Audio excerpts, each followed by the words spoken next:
Página 20. El problema de la conciencia, por E.V. Sorojova, 1963. Capítulo 1. El materialismo dialéctico y la conciencia. 1.1. Oposición radical entre el materialismo y el idealismo. 1. En la solución del problema sobre las relaciones de la materia y la conciencia. El problema de la naturaleza de la conciencia puede ser resuelto siempre que se diluciden las relaciones entre la conciencia y el mundo exterior, siempre que se definan las interrelaciones de lo material y lo ideal, de lo físico y lo psíquico. El problema de las relaciones entre lo psíquico y el mundo exterior, de la conciencia y el ser, se ha planteado y sigue planteándose indefectiblemente a los filósofos, y la solución que se le dé entrañará la vinculación del científico a una u otra tendencia en la filosofía.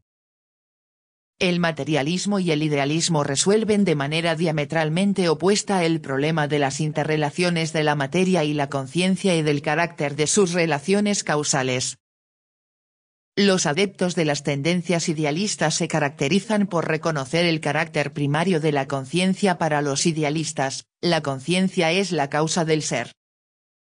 Para los representantes del idealismo objetivo, empezando por Platón y acabando por los idealistas objetivos actuales, lo espiritual es lo primario y la causa de todo lo material. Las diferencias entre los puntos de vista de los diversos representantes del idealismo objetivo no son esenciales y radican, principalmente, en su distinta interpretación de cómo lo ideal origina lo material, lo organiza y ordena. El carácter peculiar de cada una de esas tendencias estriba, únicamente, en su modo de concebir las formas de lo ideal, de lo psíquico, que para ellos son los principios básicos del ser. El idealismo objetivo se caracteriza por considerar absoluta la abstracción, la idea, y por convertirla en fundamento de todo lo existente. Así, en opinión de Hegel, la naturaleza ha de considerarse como un sistema de peldaños, cada uno de los cuales se deriva indefectiblemente de otros. Sin embargo, eso no significa que cada uno de ellos deriva de un modo natural de otro. Semejante continuidad no existe más que en la idea interna, que sirve de base a la naturaleza. Bradley, Bosanquet, Gentile y otros han seguido en la filosofía de los siglos XIX y XX la línea idealista objetiva de Platón y Hegel. Lo que hermana las concepciones de esos filósofos es la tesis de que el espíritu constituye la clave de la naturaleza, de la realidad, es decir, que al margen del espíritu no hay ni puede haber realidad.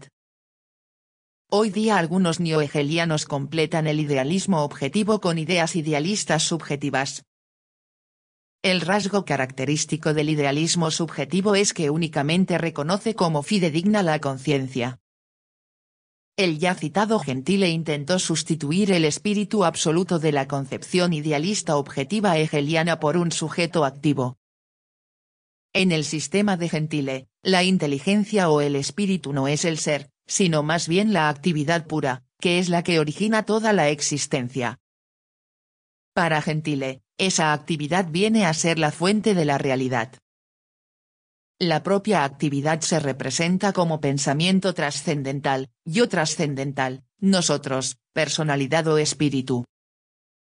La conclusión final que cabe sacar de las concepciones de Gentile se reduce a reconocer que el sujeto es el creador de las leyes del mundo y la causa de la existencia de la realidad objetiva.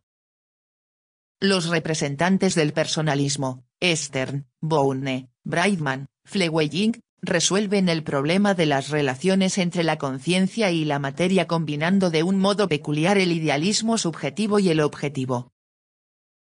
Los personalistas empiezan por reconocer lo espiritual como lo primario, y lo espiritual para ellos es la persona. Todo lo existente constituye una jerarquía de individuos, de personas. Los seres inorgánicos también son individuos, pero ocupan el peldaño inferior en la escalera jerárquica. En el peldaño medio se encuentran los seres vivos, el hombre el superior pertenece a la persona absoluta. Los individuos, las personas, son capaces de pensar racionalmente, de crear valores espirituales, y constituyen la fuente del ser, la causa de todo lo existente. La realidad, en las concepciones personalistas, se personifica, se individualiza. De este modo, a excepción de los individuos y de lo que ellos crean, no existe nada. Al subrayar el carácter individual, personificado, de la realidad, los personalistas ponen al desnudo los rasgos subjetivos e idealistas de esta filosofía. Sin embargo, estos rasgos no son los principales y determinantes. Lo determinante en su filosofía es la idea de que por encima de cada individuo y sobre todos los individuos en su conjunto se halla una persona suprema, como ser espiritual superior. Ese ser se alza por encima del hombre y no depende de él, es el manantial supremo de la realidad suprema. Ese espíritu supremo es Dios. La persona suprema, mediante la acción de los seres espirituales individuales, las personas, que recuerdan a las mónadas de Leibniz, determina la existencia y el desarrollo de la naturaleza.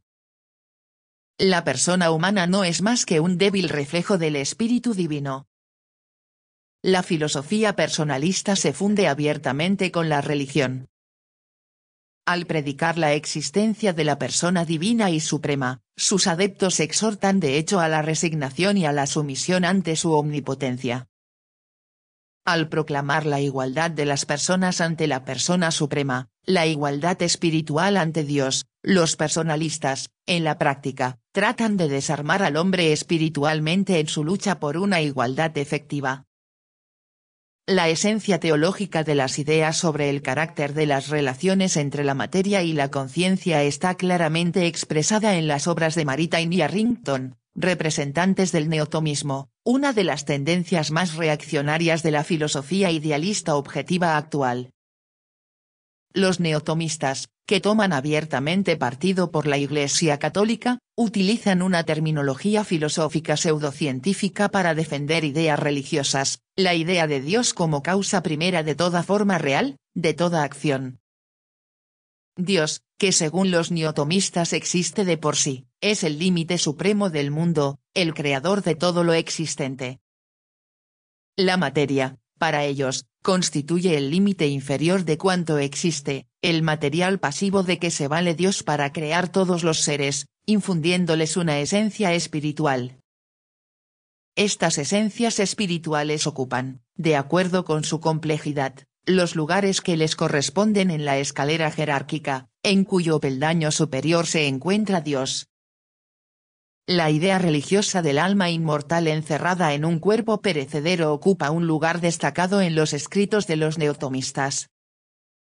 Pese a todas las innovaciones que introducen hoy día los idealistas objetivos al abordar el problema de las relaciones entre la naturaleza y el espíritu, el esquema platónico hegeliano, que es el esquema clásico en este sentido, no varía en lo fundamental. Consideran que el dato primario de todo lo existente es la idea, el espíritu, la persona, Dios, en una palabra, un ser ideal, abstracto y general. Si en la correlación del espíritu y la naturaleza el espíritu es considerado primario, como tal se le sigue tomando con relación también a la conciencia individual. La conciencia individual existe y se desarrolla gracias a la idea absoluta, al espíritu ideal, a Dios, en fin de cuentas. El idealismo subjetivo hace girar el problema de la relación entre la materia y la conciencia en torno al análisis de la conciencia individual. Todo lo existente, desde el punto de vista de los idealistas subjetivos, es un conjunto de elementos psíquicos, una combinación de sensaciones. Lo psíquico en sus diversas acepciones, sensaciones de Berkeley y Fichte, elementos del mundo de Mach, etc. Ocupa el lugar de lo material. De hecho, lo material desaparece en las concepciones de los idealistas subjetivos, cifran su atención en el análisis de las relaciones entre diversas formas de lo psíquico, de sus conexiones, de las condiciones en que se presentan ante el hombre, ya sean materiales o espirituales. La cadena de las relaciones causales comienza en estas concepciones por lo psíquico y finaliza en lo psíquico. La culminación lógica del pensamiento idealista subjetivo es la idea de que esa cadena se fracciona en los fenómenos psíquicos de cada individuo. En la variante machista del idealismo subjetivo es donde más claramente se manifiestan los rasgos característicos de esa filosofía. Los límites de nuestro yo, escribe Mach, pueden ampliarse hasta englobar, en fin de cuentas, al mundo entero. Lo psíquico engloba todo el mundo porque no son los cuerpos quienes producen las sensaciones, sino que son los conjuntos de elementos, los conjuntos de sensaciones, los que forman los cuerpos. En realidad, a los machistas les tiene sin cuidado el problema referente al contenido de la conciencia, a la causa de su existencia, ya que solo se enfrentan a diversas formas de lo psíquico. Para ellos, el mundo exterior y el sujeto son idénticos. En lo que nos ha sido dado realmente, en las relaciones funcionales, nada cambia, lo mismo si consideramos todo lo dado como el contenido de la conciencia o como algo físico, bien en parte, bien totalmente. Los representantes de la concepción idealista subjetiva de la coordinación de principio, R. Avenarius, no se salen tampoco de semejante identificación de la materia y la conciencia. Como el término opuesto al espíritu en la coordinación de principio no es otra cosa que la combinación de elementos psíquicos, también en este caso se deja al margen la materia y se estudia tan solo la conexión de los elementos psíquicos. Algunos de esos fenómenos son más complejos, otros más sencillos y unos condicionan a otros. A. Binet expresó claramente en Psicología la concepción, ampliamente conocida, de Avenarius sobre la coordinación de principio. La materia, escribe, existe en virtud únicamente de su diferencia y oposición con el espíritu. Si no existiese el espíritu, tampoco existiría la materia. La definición de la realidad, en la concepción psicológica de Binet, tiene, pues, un punto de partida idealista subjetivo. La percepción o la toma de conciencia, afirma Binet, son las dos únicas formas en que puede expresarse la realidad. Mas realidad no es sinónimo de verdad. Pese a la oposición habitual, cabe establecer la diferencia entre estos dos términos. La realidad es lo que se percibe o conoce, la verdad, aquello que concuerda con el conjunto de nuestros conocimientos. La realidad es función de los sentidos o ideación, la verdad, por el contrario, es función del pensamiento, de la inteligencia. Entre otros destacados psicólogos que hacen suyas las posiciones machistas hemos de señalar en primer lugar a W. Gunther e. Titchener. Así, pues, la idea central de las concepciones idealistas subjetivas radica en que lo espiritual, lo psíquico, ocupa el lugar de lo físico en la serie de las relaciones causales entre la materia y el espíritu. Como resultado de ello, la materia se excluye y lo psíquico se presenta como causa de lo psíquico. A esta conclusión llegan los machistas, los neorrealistas, los pragmatistas, los semánticos, los neopositivistas, los existencialistas y otros como resultado de sus búsquedas filosóficas. He aquí algunos ejemplos de cómo, al resolver el problema fundamental de la filosofía, relación entre materia y conciencia, los representantes de las diversas variantes de la moderna tendencia idealista subjetiva interpretan prácticamente del mismo modo, aunque con distintas formulaciones, las relaciones entre lo material, lo físico y lo psíquico. Página 27.